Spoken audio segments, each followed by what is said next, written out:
hosted by the Genealogy Society, Singapore. Okay, my name is Cyprian Lim, and I am your host for today's talk. Many thanks to the Eurasian Association for the use of this venue. So before I introduce our star speaker for today, just a few words about our society. Okay, Genealogy Society Singapore was launched in July 2012 to encourage ordinary Singaporeans to trace their ancestry and compile their genealogy. We are glad to note that more people of different races and cultural backgrounds are coming on board and with the same quest to capture and record stories of the families for the benefit of their descendants. These family histories or genealogy, when placed together, reveal one historical fabric of a nation. They bring flesh and blood to the nation's history books with their details and emotions. This is where the words of our present PM ring true. The better we know our past, the stronger our foundation on which we build our future. Genealogy Society Singapore is here to be of assistance to members in their research. So you are very welcome to join us if you are not a member. We are currently offering a special promotion fee for those interested in membership. Simply consult our website for the form or contact us through Facebook, WhatsApp, whatever. Okay, so our presenter, back to him, today is Cleaver Eber, a good old friend of mine. He's a member of the Eurasian Association's Heritage Committee.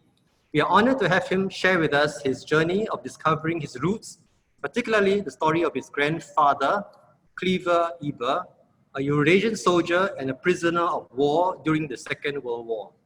So Christian, we're all yours. Thank you. Thanks again. All right, fantastic. I'm really happy that all of you all made time to join us on this Saturday afternoon.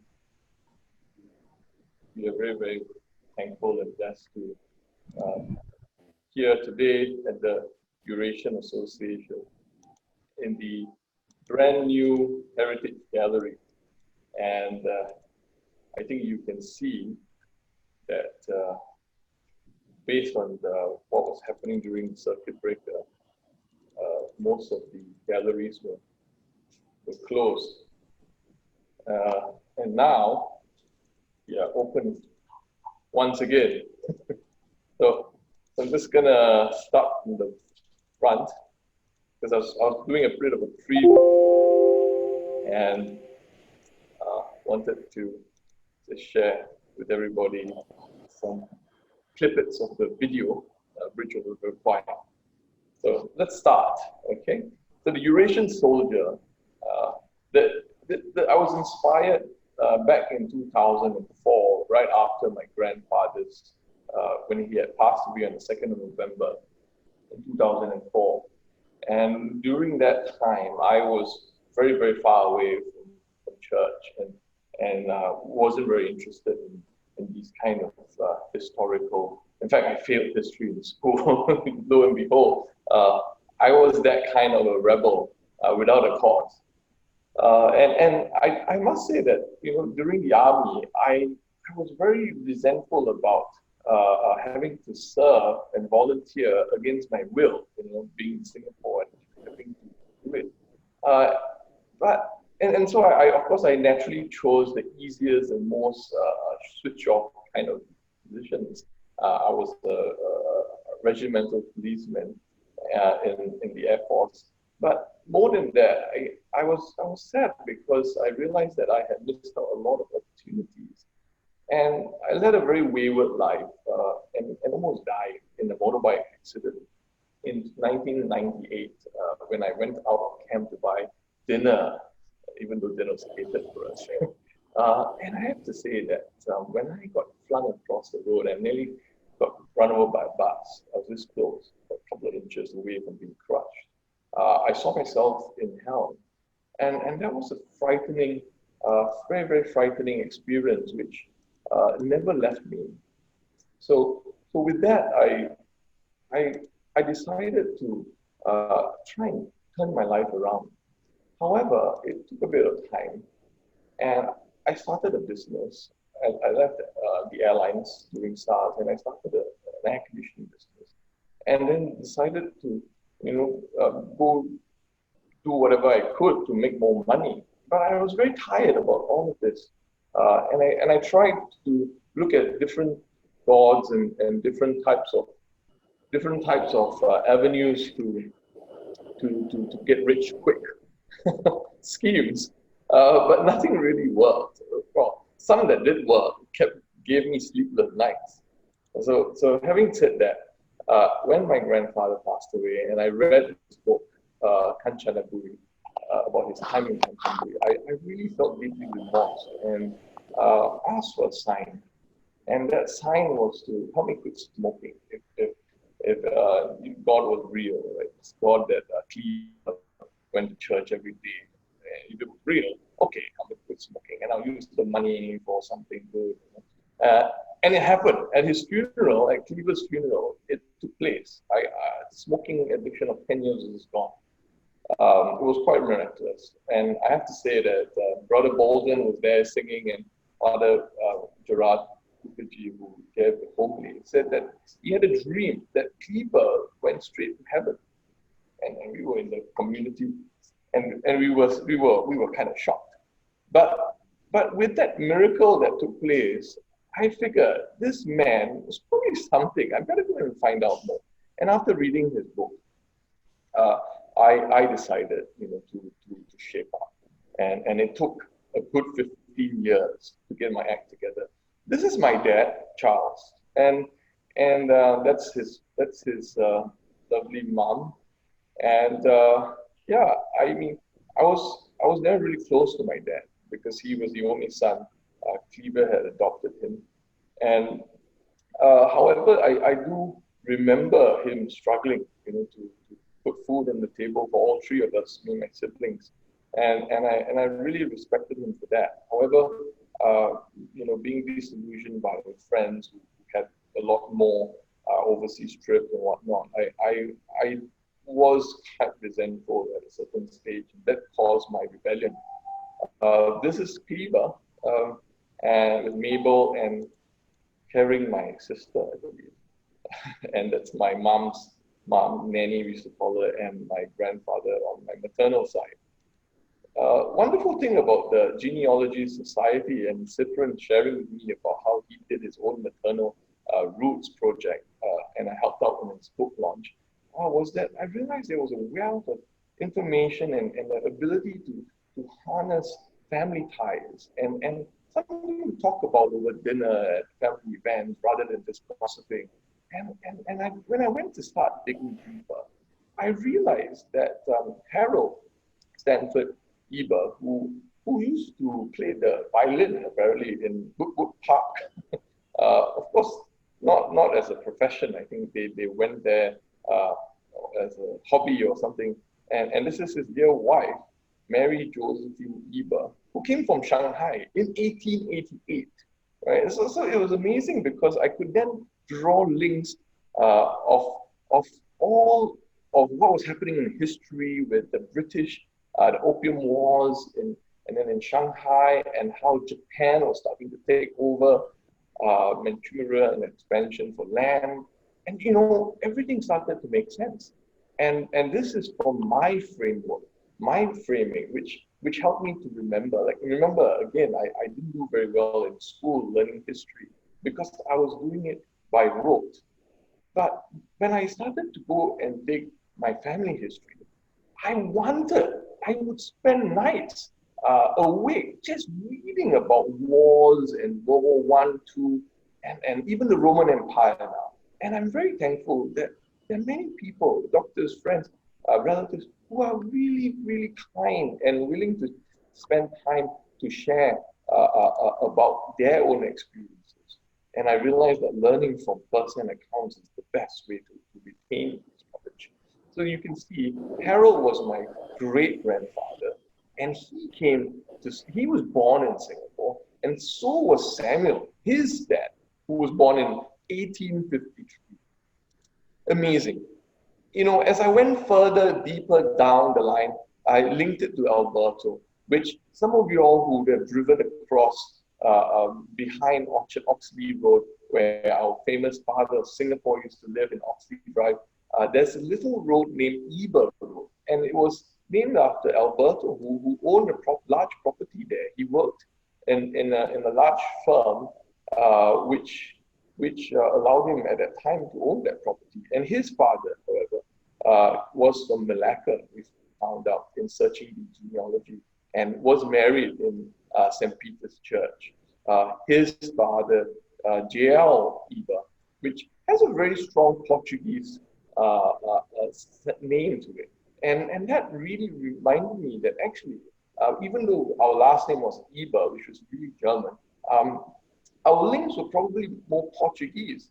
And it really got me intrigued, right? So what I did was, of course, I started volunteering with the EA, and I became a volunteer guide for the association Heritage Center back in 2008, 2007, 2008, and then got onto the committee. And this is the famous port where the ships would sail off from Lisbon and come out into the Far East, right? Because of course the Spanish were given the Americas.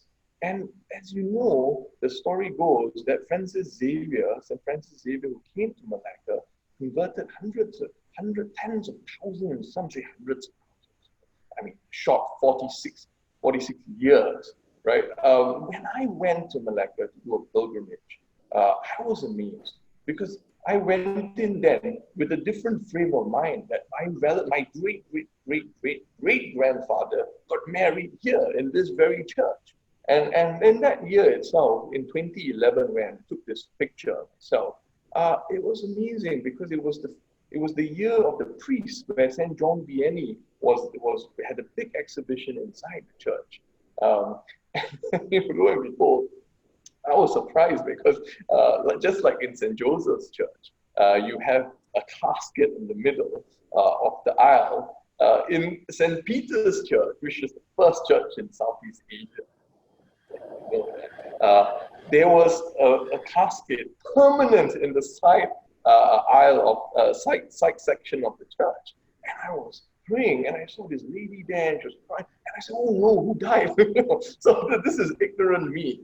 After being away from church for many years, since confirmation, coming back and trying to understand what it was about that was so unique about this place. Okay, so I told you about Germany, and I in 2018 I had the opportunity to take budget scoot flight to Berlin, and it was $600 just long. I'm like, okay, well, it's just me. So I'm just gonna do a mission, so-called like a pilgrimage or World War II pilgrimage, to visit the terrible atrocities that Hitler and his regime SS did to the Jews, and not only the Jews, even the Christians. Saint Maximilian Kolbe was in cell number 18, and I managed to visit it. But more importantly, also using the opportunity to try and feel what it was like living in Germany at that time, was possibly being a Jew, and why some Jews who became Catholics were persecuted. But it was very, very, very confusing, right? We've got saints like Edith Stein, who were Jews who became Carmelites, and very, very smart people at the same time.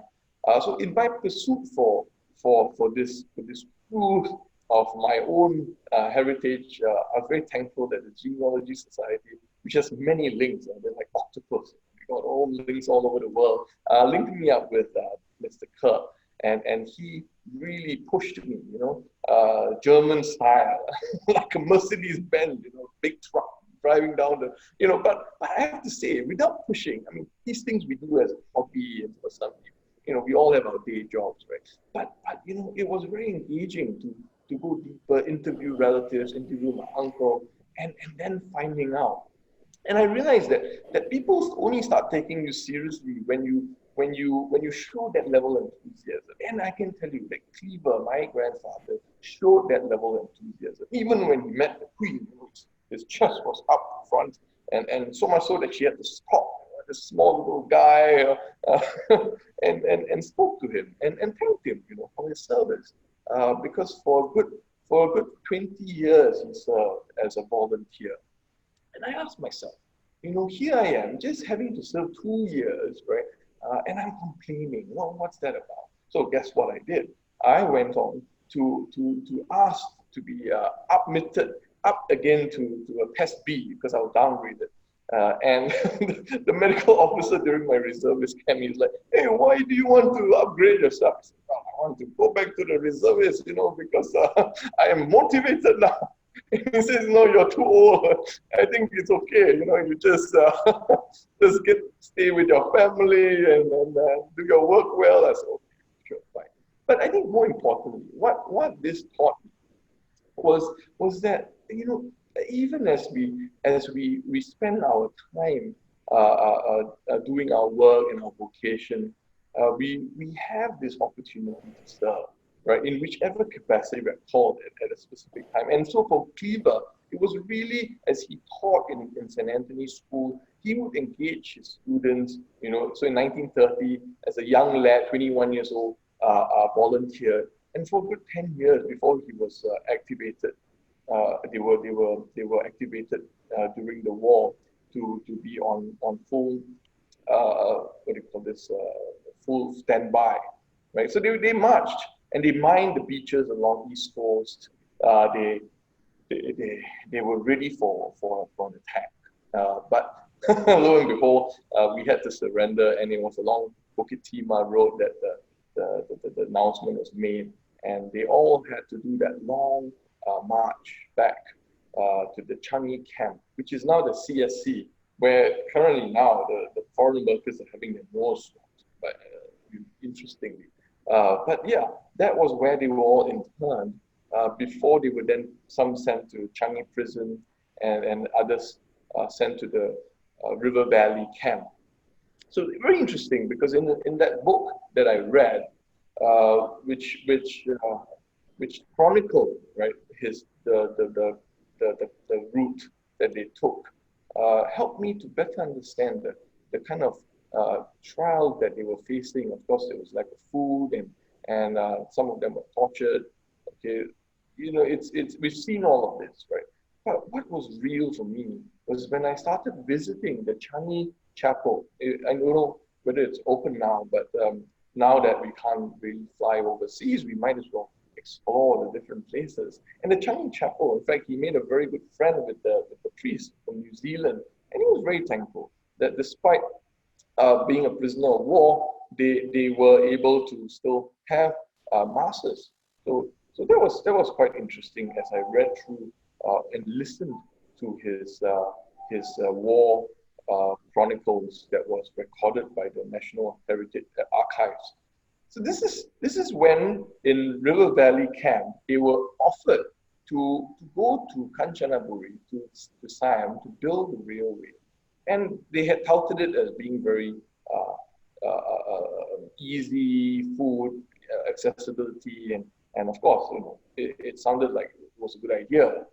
Being adventurous, he volunteered or selected or somehow, but they ended up going to Ban Pong, and from Ban Pong had to march out into Whampoa because obviously there was no railway, and they weren't given like many trucks or whatnot to, so they all had to march, and mind you, they were all dressed in loincloth to a certain extent because there were no uniforms given to them, many of them who were building the railway. So this is a chronicle of his journey, and I took a trip to Kanchanaburi and to understand more about this, because reading it itself wasn't very 3D for me, and looking at this bridge helped me to better understand. And then also watching the movie, The Bridge Over the River Kwai, and The Railway Man. That's another good movie to watch to get a better understanding of what went on during the war and during the building of this death railway. And why is it called a death railway? Well, because again, when the American planes came and dropped their bombs, the Japanese they lined up to the POWs, right, in the hope of them, averting and turning away. Many lives were lost. We're looking at about 80 to 100,000 POWs whose lives were lost. These pictures were taken in the museum over there, which overlooks the current bridge. And once this whole COVID thing the borders are opened, this is a great place if you love history and yeah, well, the coffee's not the best, but it's really, really accessible now because the River Kwai Bridge gives you that richness, right? And I went there. I stayed on one of these raft hotels. Cost me like 20 US a night, walking distance from the institute, where I had a guided tour bring me along to all the different camps that my grandfather was interned. And this is a Dutch POW who donated money for this Catholic church. So still able to attend mass, amazing. Only one mass in the whole week though. And I think this picture here is taken from the gallery in the Eurasian Association where we are right now. Although this was the gallery before the renovation, and I was able to take this picture because this is one of my favorite placards because at E.W. Barker, his famous quotes were very real. Dysentery, that was something my grandfather suffered from. He suffered from sores, ulcers. He had a stomach ulcer. He had his teeth hit. He lost a couple of his teeth. So that was the kind of torture. And I think the torture that was meted out the worst was towards the end when the Japanese already knew they had lost in Hiroshima and Nagasaki. But they made them march on to another camp, and that was where they meted out quite a lot of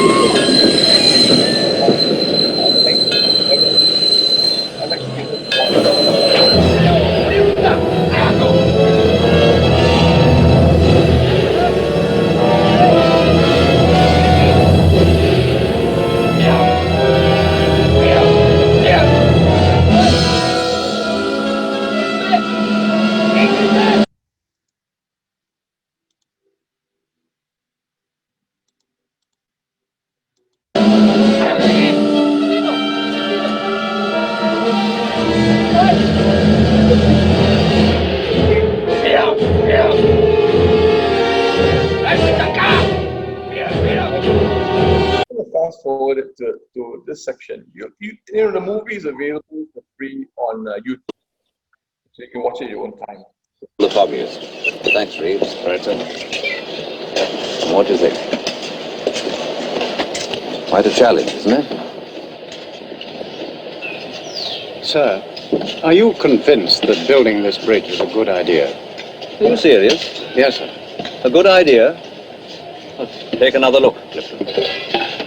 You don't agree that the men's morale is high, the discipline has been restored, that their condition has been improved? Are they a happier lot, or aren't they? Yes, sir, but... They feed better and they are no longer abused or maltreated. That's all true. Well then, honestly, Clifton, there are times when I don't understand you at all. I'll try to make myself clear, sir. The fact is, what we're doing could be construed as, forgive me, sir, collaboration with the enemy. Perhaps even as treasonable activity. Are you all right, Clifton? We are prisoners of war. We haven't the right to refuse work. I understand that, sir, but must we work so well? Must we build them a better bridge than they could have built for themselves? If you had to operate on Saito, would you do your best or would you let him die? Would you prefer to see this battalion disintegrate in idleness? Would you have it said that our chaps can't do a proper job? Don't you realize how important it is to show these people that they can't break us in body or in spirit? Take a good look, Clifton.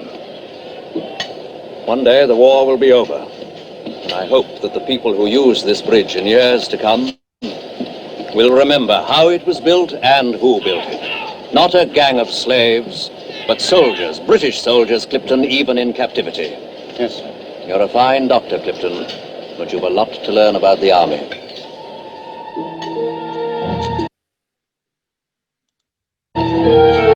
Okay, thank you.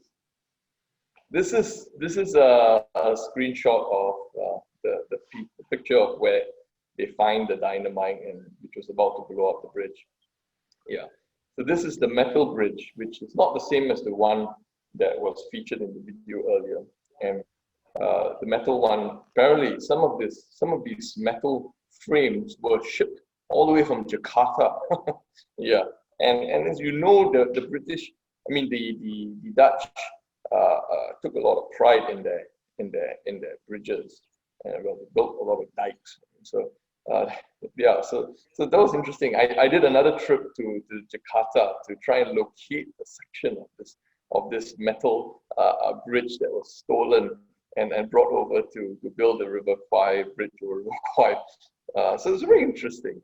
But more towards this effect, right?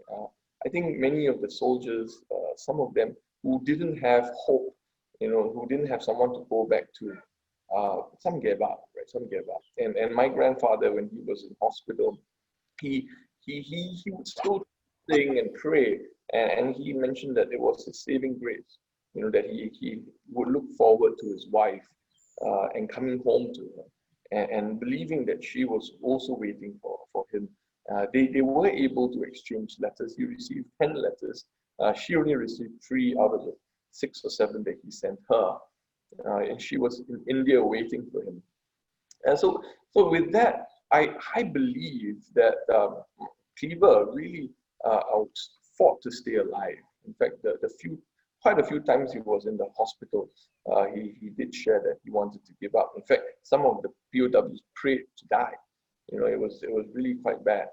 So you can see here the very well laid out graves, war graves, and Chungai War Cemetery. If you get a chance to visit Kanchanaburi, it's by the river, and this was where the hospital was at. And a grandfather, after recovering, this was picked by one of the surgeons to stay on to become a medical orderly, so he helped with amputations.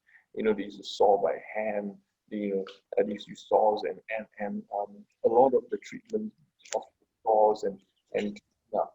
So he stayed on in Chungai War Hospital for almost 5 or 6 months, and that was where he gained his strength again. This is Hellfire Pass. He didn't manage to get up to Hellfire Pass, and he said that if he did, he probably wouldn't have come out alive, because it was a very large hill, which in Thailand there are a lot of these hills which the trains couldn't pass through, and what they did was dynamite, right? And you could see these all through, right? And throughout the night, it will work throughout the night and day, and it would look like it was hell. From the top of the aerial view, it got its name, Hellfire Pass. Kind of like the Eurasian devil curry, where it's so hot. People call it like hell. It's like the devil in his hell ways, so hot. It's interesting how you get these names. This is in the gallery, in the heritage, in the gallery over in Kanchanaburi. A real life example of what it was like in the hospitals. This is the flying kampong, they used to call it, where people, they would literally, some of the people would literally have to live on these little trains here that would be passing through.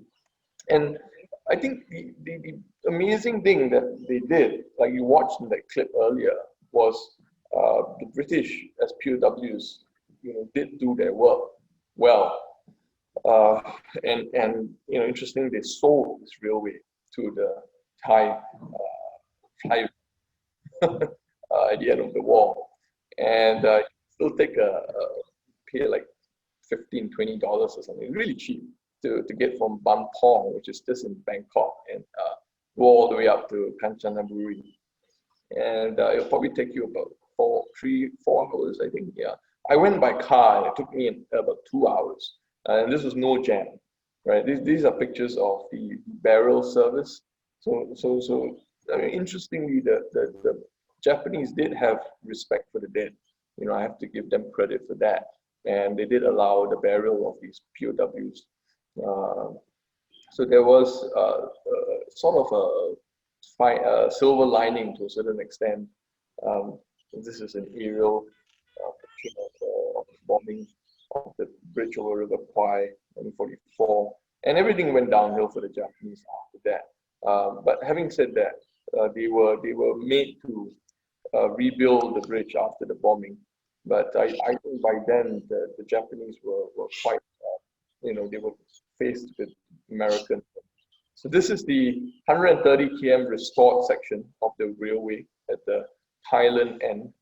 And yeah, it's just very intriguing because I was in Burma, I was in Myanmar 2 years ago for some work, and it really gave me a better clarity of Kabanzayak and how it linked Thailand and how the Myanmar people who were there, well, many of them didn't know what to do, right? Would it be worth it to resist, to help? What is it that we should do, right? I think it's a time of great confusion, and so having embarked on this research, it's led to a lot of fulfillment in building relationships with friends, family. At the same time, it's opened up another Pandora's box, right, of more questions. And so this is the part where he was flown to Burma and then had a rest, and very, very thankful to eventually get to Madras, and when they were welcomed with a marching band, and the Red Cross brought them and gave them sufficient food and rest and everything else, and he finally met his wife in Bombay in 5th of October. The good thing about Cleaver, my grandfather, was that he was very meticulous. He wrote a lot. He kept a diary, and so that was one of the things that I started doing as well since that conversion that happened to me in 2004, 05, and 06. And it's amazing in these last 15 years when you look back, right, and you see the highs and the lows, and then realize that in everything, right, like what Romans says, I think 8:28, about what's being called according to his purpose. And in this case, I felt my purpose was to unravel the mystery of this death railway. And I put the picture here of Our Lady of Lourdes because it was at this grotto that I prayed for that miracle, for that sign that you were the true God. And I always like to tell people that she's the Immaculate Conception, and that Jesus was in her womb. And every time we pray to Our Lady, we're not praying to her as a goddess, but as the Mother of God who intercedes for us, because God's right there as we pray. And Cleaver walked the talk, right? He later continued on teaching, and I think Brother Bolton, who sang at the funeral, also talked about how he was taught by him. And a few people who I've invited today, who came to me, and I gave my credit card to the coffee guy in Serangoon Gardens, and he said, "I know your name," So I hope he's managed to join in. But they remember Cleaver with loud, booming voice, and at the same time, after retiring, continued on serving as a warden in Queen of Peace, and towards the end, he wanted to be in Villa Francis home, purely because he was already 90. He could go for daily mass. So it was very, very interesting. I started volunteering in Assisi Hospice, and that's where I met Sister Carmen. And it's amazing because I started exploring, right, going around different camps. I was like, oh, what's all this Protestant? Well, I'm English, I'm not Roman, I'm English Catholic, I don't speak English, okay. So I started dabbling in the different denominations, wanting to find out what caused this division, right? And I think back then, they did masses in Latin, and this was pre-Vatican II at the same time. But realizing that now, we have so much in common in this common drive for peace and love, and that with Vatican II and Laudato Si, I really am encouraged and trying to walk in the footsteps of the faith of our fathers. So I really hope you enjoyed this short session of the Eurasian soldier, and I will look forward to your questions if you have any. Just post them in the chat, or if you like to speak, just unmute yourself, and I will hand it back to Cyprian for the Q&A. Okay, is there anyone with questions for Christian?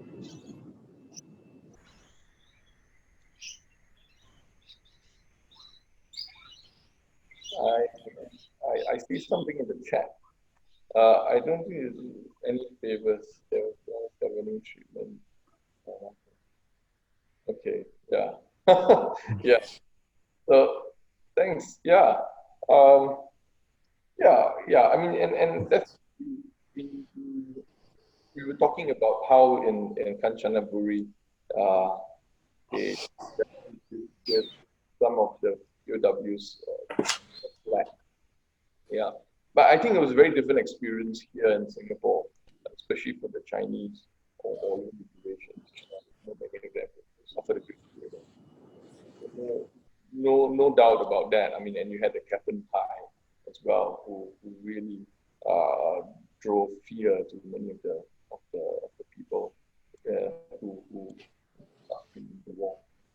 Yes, I see a raised hand. Han Kun. Yes. Hi. Would you like to share your question? Hi, Eva. Yes.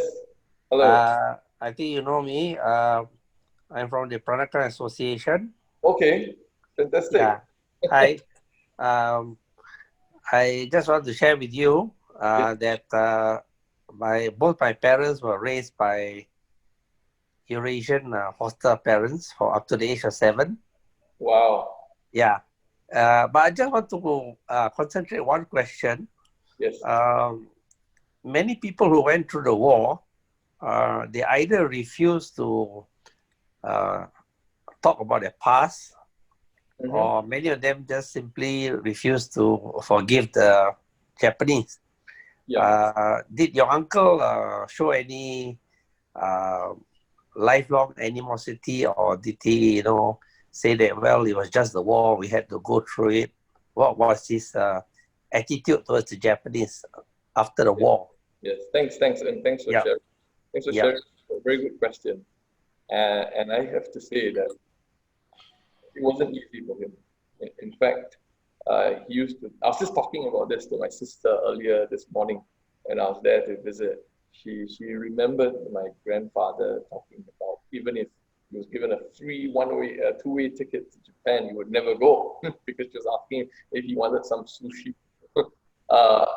And he found it very hard to forgive, right? Whether he forgave, I think towards the end for sure he did, but to forget is quite difficult. I mean, having your teeth ripped out, I mean, for not trying to escape, or what do you do, right?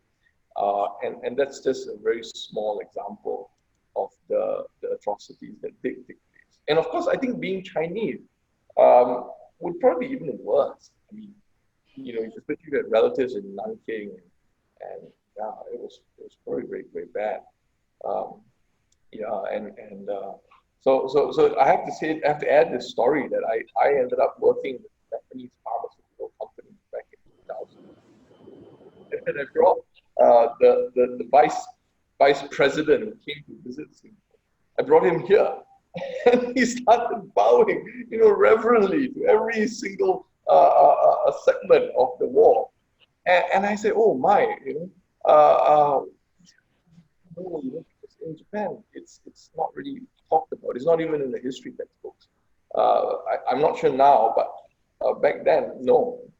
So that's the reality. Yeah. But thanks for that question. Anyone else? I can see that. Okay. Prof Tan. Yes, I saw your question. Yeah. Hi, Prof. Thanks for joining us. How were you able to trace your genealogy to Mr. Eber, J.O. Eber, who came to Singapore in the early 1800s? Okay, so I think you're referring to Alberto Eber. And Alberto Eber came, you're right, in the very early parts of the 18th. I have a slide here which talks about the journey. I think it's 1836. And well, I went on this website actually. It's Geniet. It's called geniet.org, and I can send you the link.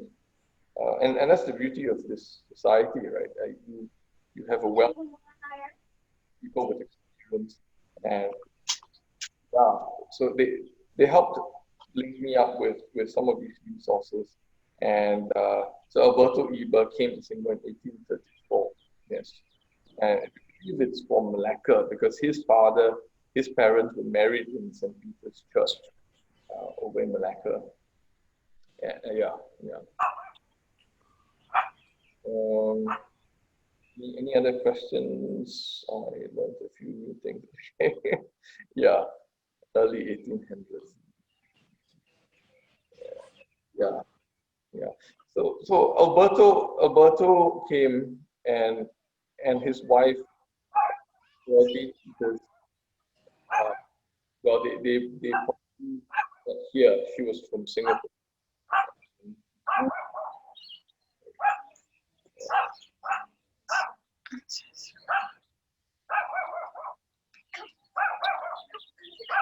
So, are there any questions? That's not my dog. Yeah. Okay, so stop. That's a question. Yeah, I know. I need to go toilet. Good generations are okay. This is another question here that says most younger generations are unable to learn about the history. Okay, your father had a problem talking about the war years. Stephanie. Thanks for that question, Stephanie. Yes, he did, of course, initially, but later on, I mean, he was able to speak a lot about it to a point where there was even a book that was written. And I guess for me, I was very thankful that I had that book to refer to, because without it, I don't think I would have had that epiphany and started coming back to church.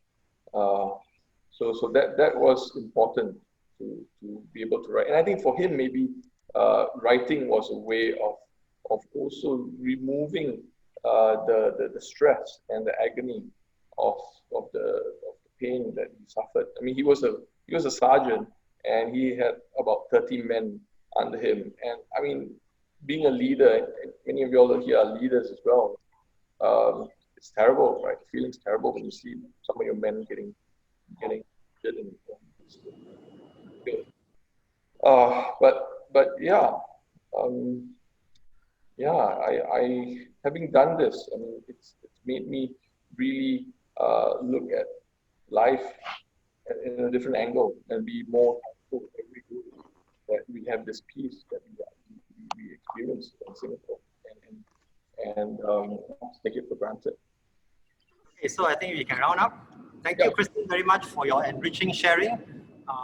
What I heard about the war from my own folks and friends, family friends, were also about their hardships and fears as civilians, Japanese soldiers. So even disguising as men, disguising as women because they want to escape the Soching massacre.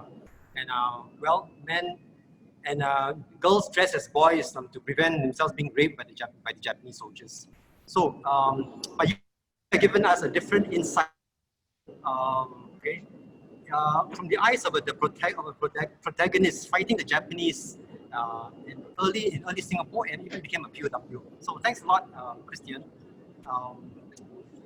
for this wonderful sharing. So I think that his heroism and spiritual values is certainly something we can emulate now.